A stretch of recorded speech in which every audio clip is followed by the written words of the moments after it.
latar belakang, dan pendiri. Setelah wafatnya Khalifah Ali bin Abi Thalib, dunia Islam berada di persimpangan sejarah yang menentukan. Masa Khulafaur Rasyidin yang berpegang teguh pada musyawarah dan kepemimpinan kolektif telah berakhir. Umat Islam yang saat itu tersebar di seluruh Jazirah Arab mulai mencari bentuk baru dari kepemimpinan yang bisa menjamin stabilitas, keamanan, dan kelangsungan dakwah Islam.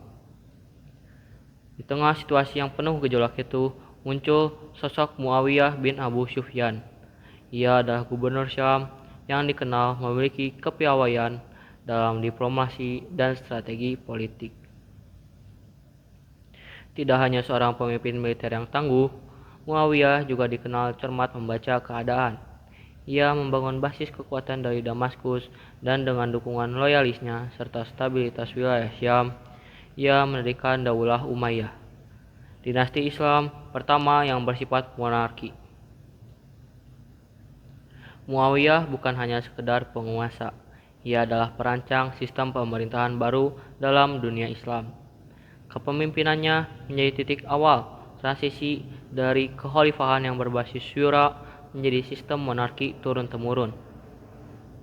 Langkah ini memang menuai kontroversi, namun pada saat yang sama berhasil menciptakan stabilitas yang dibutuhkan oleh umat yang baru melewati masa-masa fitnah dan perpecahan internal. Di bawah Muawiyah, Damaskus menjelma menjadi pusat pemerintahan Islam.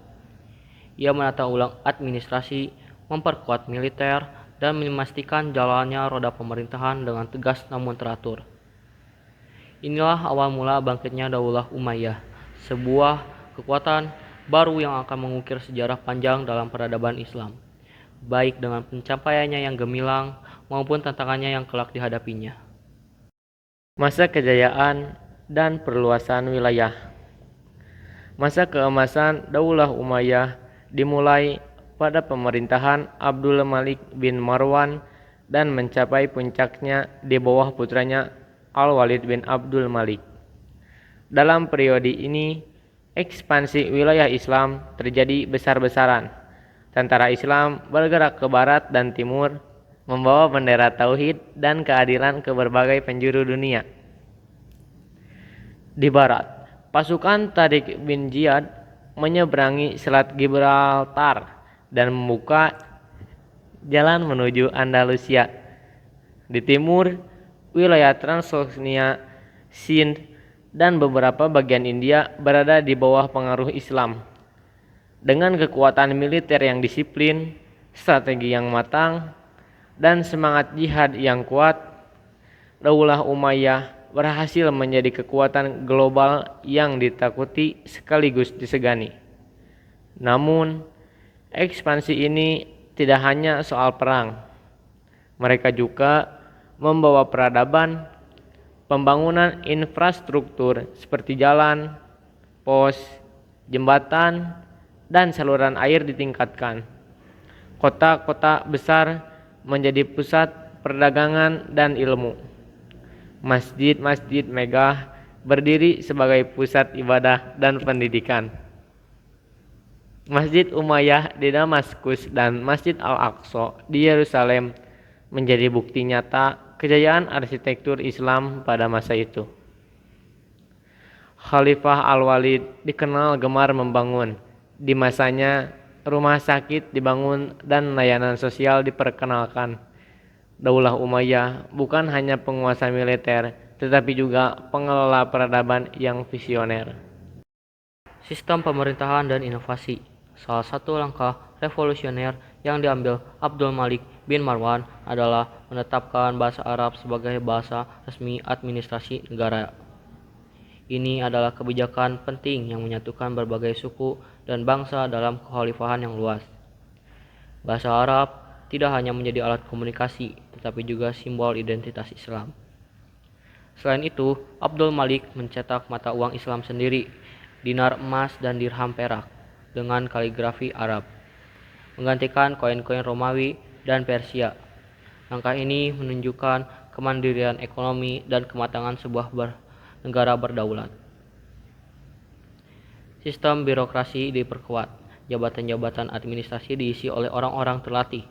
Struktur pemerintahan lebih terorganisir dengan pusat kekuasaan yang kuat di Damaskus. Ini membuat pemerintahan menjadi lebih efisien dan terkendali. Walau masa itu belum dikenal sebagai era kemasan ilmu, Daulah Umayyah telah menanam benih-benihnya. Catatan sejarah, geografi, dan ilmu bahasa mulai dikembangkan. Muncul pula perhatian terhadap pengumpulan hadis, tafsir Al-Quran, dan studi bahasa Arab yang kelak menjadi fondasi peradaban Islam pada masa Abbasiyah. Kesatuan, efisiensi, dan inovasi dalam administrasi inilah menjadi fondasi kuat bagi kekuatan Umayyah yang luas dan kompleks. Masa kemunduran dan konflik internal. Sebesar apapun kejayaan suatu pemerintahan, jika keadilan tidak ditegakkan, maka keruntuhan hanya tinggal menunggu waktu. Inilah yang perlahan-lahan terjadi di akhir masa Daulah Umayyah. Perbedaan perlakuan antara bangsa Arab dan non-Arab atau Mawali menjadi bom waktu. Meski banyak Mawali telah memeluk Islam, mereka tetap dianggap kelas 2 dan sering tidak mendapatkan hak yang setara. Ketidakpuasan menumpuk dari wilayah timur seperti Husaran, yang merasa terpinggirkan dari pusat kekuasaan di Damaskus. Di sisi lain, konflik internal keluarga Umayyah sendiri memperparah keadaan. Perebutan kekuasaan, konspirasi politik, dan lemahnya sebagian khalifah membuat stabilitas negara terganggu. Kepercayaan publik mulai luntur. Pada saat itulah muncul gerakan pemberontakan besar yang dipimpin oleh Abu Muslim Al-Khurasani. Dengan cerdik, ia membangkitkan semangat kaum tertindas dan menyuarakan nama keturunan Nabi sebagai simbol keadilan dan legitimasi. Gerakan ini dikenal sebagai Gerakan Abbasiyah yang akhirnya mendapatkan dukungan luas di berbagai wilayah. Kekuasaan Umayyah mulai digoyangkan dari dalam dan luar. Mereka tidak mampu merespon gelombang perubahan yang menuntut pemerintahan yang lebih adil dan merata. Runtuhnya Daulah Umayyah dan warisannya. Tahun 750 Masehi menjadi tahun kelam bagi Daulah Umayyah. Pasukan Abbasiyah menyerbu Damaskus. Khalifah terakhir, Marwan II, terbunuh dalam pelariannya. Dengan itu, kekuasaan Daulah Umayyah resmi berakhir di timur. Namun, kisah mereka belum selesai. Seorang pangeran muda bernama Abdurrahman bin Muawiyah berhasil melarikan diri melintasi Laut Tengah dan sampai ke Andalusia. Di sana, ia membangun kembali kekuasaan Umayyah, mendirikan Daulah Umayyah II di Cordoba. Cordoba kemudian berkembang menjadi salah satu pusat ilmu, budaya, dan toleransi terbesar di Eropa. Di tengah Eropa yang masih tenggelam dalam kegelapan abad pertengahan, Cordoba bersinar dengan cahaya ilmu pengetahuan, filsafat, dan kedokteran. Warisan Daulah Umayyah tidak hanya berupa wilayah atau bangunan, tetapi juga sistem pemerintahan, bahasa, budaya, dan semangat ekspansi intelektual.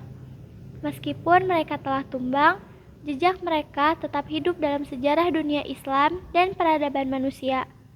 Daulah Umayyah adalah pelajaran bahwa kejayaan membutuhkan keadilan dan warisan terbesar sebuah peradaban adalah ilmu yang terus menginspirasi generasi berikutnya.